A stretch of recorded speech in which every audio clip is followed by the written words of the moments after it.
చదువుకుంటున్న విద్యార్థులకు నా విజ్ఞప్తి, నా సూచన ఒక్కటే, మీ సోదరుడిగా, మీ రేవంత్ అన్నగా నర్సరీ నుంచి 12th క్లాస్ వరకు బెస్ట్ క్వాలిటీ ఎడ్యుకేషన్ నేర్చుకోండి, లాంగ్వేజెస్ నేర్చుకోండి, ఇంగ్లీష్ నేర్చుకోండి, జర్మనీ లాంగ్వేజ్ నేర్చుకోండి, జపనీస్ లాంగ్వేజ్ నేర్చుకోండి. 12th తర్వాత సాంకేతిక నైపుణ్యాన్ని అందించే అడ్వాన్స్డ్ టెక్నాలజీ సెంటర్లలో చేరండి, పాలిటెక్నిక్ కాలేజీల్లో చేరండి, స్కిల్స్ యూనివర్సిటీలో చేరండి. ప్రపంచమే మీకు ఎర్ర తివాచి చేసి స్వాగతం పలుకుతుంది. ప్రపంచం నలుమూలల మీకు ఉద్యోగ ఉపాధి అవకాశాలు వస్తాయి. అందుకే మీ ఫోకస్ మార్చండి. అమెరికాతో పాటు జర్మనీ, జపాన్, సౌత్ కొరియా లాంటి దేశాలలో ఈరోజు మనకు లక్షలాది ఉద్యోగ ఉపాధి అవకాశాలు ఉన్నాయి. దానికోసం సంసిద్ధులు కండి. మీకు జర్మనీ, జపానీస్, కొరియన్ లాంగ్వేజ్ నేర్పించడానికి మన ప్రభుత్వం సంపూర్ణంగా ప్రయత్నం చేస్తుంది. అదేవిధంగా మా అక్కలు, మా ఆడబిడ్డలు ఎక్కడ చూసినా దసరా పండుగ నాడు పాలపిట్టలాగా కనిపిస్తురుగో, బ్లూ కలర్ చీరలు కట్టుకొని. అవునా అక్క? ఎన్నడన్నా వీడికొచ్చిన వేల మంది మా ఆడబిడ్డలను అడుగుతున్నా, ఇన్నేళ్ళు వాళ్ళు బతుకమ్మ చీరలు ఇచ్చారు, ఎన్నడన్నా బతుకమ్మ చీర కట్టుకొని పండుగ పూట అమ్మగారింటికి పోయినరా అక్క? బతుకమ్మ చీర ఇస్తే ఆడగట్టిరు, చేన్ల కాడ పందులను బెదిరియనికే కట్టిరు, పిట్టలు గింజలు తినకుంటుండనికే కట్టిండ్రు. ఎన్నడన్నా మనం కట్టుకున్నామా? బతుకమ్మ చీరలలో కూడా కమిషన్లు మెక్కి వాళ్ళ బతుకు జడ, మీ చీరలలో కూడా కమిషన్లు మెక్కిరు. అందుకే దుమ్ము కొట్టుకుపోయి ఫామ్ హౌస్లో పడ్డారు. అందుకే ఇవాళ మా ఆడబిడ్డలకు, మా పుట్టింటి ఆడబిడ్డలకు పండుగ నాడు పెట్టే చీర సారె అని చెప్పి సమ్మక్క సారలమ్మ బిడ్డలకు సారె పేరు మీద చీర పెడితే వేలాది మంది ఇవాళ మా ఆడబిడ్డలు నన్ను ఆశీర్వదించడానికి, మా తమ్ముడు వచ్చిండు, మా అన్న వచ్చిండు, మా రేవంత్ అన్న వచ్చిండు అని చెప్పి వేలాది మంది మీరు ఆశీర్వదించడానికి ఇక్కడికి వచ్చారు.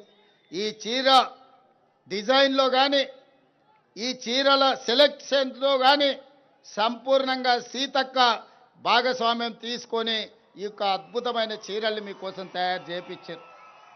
ఈ సంవత్సరం, పోయిన సంవత్సరం పాలపిట్ట రంగు చీరలు ఇచ్చినాం. ఈసారి చిలకపచ్చ చీరల్ని ఈసారి డిసెంబర్లో మా అక్కలకు పంపించబోతున్న సారే కింద. మళ్ళసారి నేను వచ్చినప్పుడు మీరు ఆ చీర కట్టుకొని నాకు వస్తే కడుపు నిండా సంతోషం అవుతుంది. మా ఆడబిడ్డలందరూ కూడా నన్ను ఆశీర్వదించడానికి వచ్చిండ్రు. మీరు అండగా నిలబడండి, మీ సమస్యలన్నిటిని పరిష్కరిస్తా.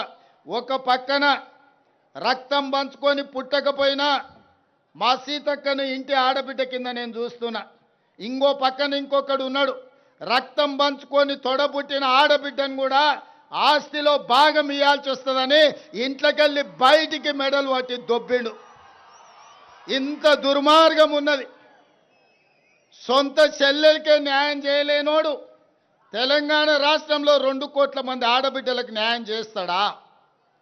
కన్న కొడుకు దుర్మార్గంగా వ్యవహరిస్తుంటే దౌడ మీదంగా పెట్టి కొట్టాల్సిన తండ్రి ఫామ్ హౌస్లో బోర్లో వండుకున్నాడు. కొడుకు తప్పుడోడైతే సరిదిద్దాల్సింది తండ్రి కాదా? ఇవాళ సొంత బిడ్డని ఇంట్లోకి వెళ్ళి బయటకు వెళ్ళగొడుతుంటే కొడుకు, తండ్రి మౌనంగా ఉన్నాడంటే ఆ నేరంలో తండ్రి కూడా సగం భాగం ఉన్నట్టే. అట్లాంటి తండ్రి కొడుకులు మన రాష్ట్రానికి దాపురించిండ్రు. వీళ్ళే ఈ తెలంగాణ రాష్ట్రానికి శనీశ్వరులు, తెలంగాణ రాష్ట్రాన్ని పట్టి పీడిస్తారు. అతనికంటే గనుడు ఆచంట మల్లన్న అన్నారు. తండ్రి కొడుకులు ఇంట్లో ఉంటే ఆ మేనల్లుడేమో రాష్ట్రంలో కరువు రావాలి, వర్షాలు కురవద్దు, ప్రజలు రావాలి అని తమిళనాడు, కర్ణాటక రాష్ట్రాలలో పోయి అఘోర పూజలు, క్షుద్ర పూజలు, చేతబడి పూజలు చేస్తున్నాడు. ఇట్లాంటోడు ఎవడన్నా ఉంటాడా? అధికారం పోతే ప్రజల సాగు కోరుకుంటాడా ఎవడన్నా? ఇంత సన్నాసులు ఈరోజు రాష్ట్రంలో ప్రతిపక్షంలో ఉన్నారు.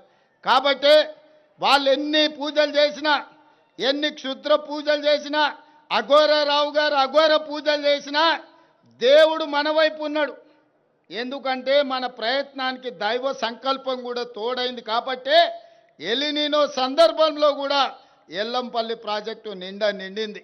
ఇవాళ ఈ ప్రాంత వానలు పడ్డే హెలికాప్టర్లు వస్తుంటే సీనన్నని అడిగిన, మొత్తం ఎక్కడ చూసినా పొలాలలో, చెరువులలో నీళ్లు కనిపించినాయి. నాకు సంతోషమైంది, దేవుడు మన వైపు ఉన్నాడని. ఇవాళ దేవుడు కూడా మన దిక్కే ఉన్నారు. మీరందరూ కూడా సోదరులు మా సోదరిమణులు నాతోనే ఉన్నారు. మంచి పరిపాలనను అందించుకుందాం, పాడి పంటలు పండించుకుందాం, తెలంగాణ రాష్ట్రాన్ని సుభిక్షంగా పరిపాలన చేసుకుందాం, మన రాష్ట్రాన్ని మనమే బాగు చేసుకొని మన రాష్ట్రాన్ని మనమే అభివృద్ధి పదం వైపు నడిపించుకుందామని తెలియజేస్తూ మీ అందరి దగ్గర సెలవు తీసుకుంటున్నా. పరకాలలో కూడా మీటింగ్ ఉన్నది, అక్కడ మిగతా విషయాలంతా మళ్ళీ మాట్లాడతా. మా యువకులను అందరిని కూడా అక్కడికి రమ్మని చెప్తూ మీ అందరి దగ్గర సెలవు తీసుకుంటున్నా.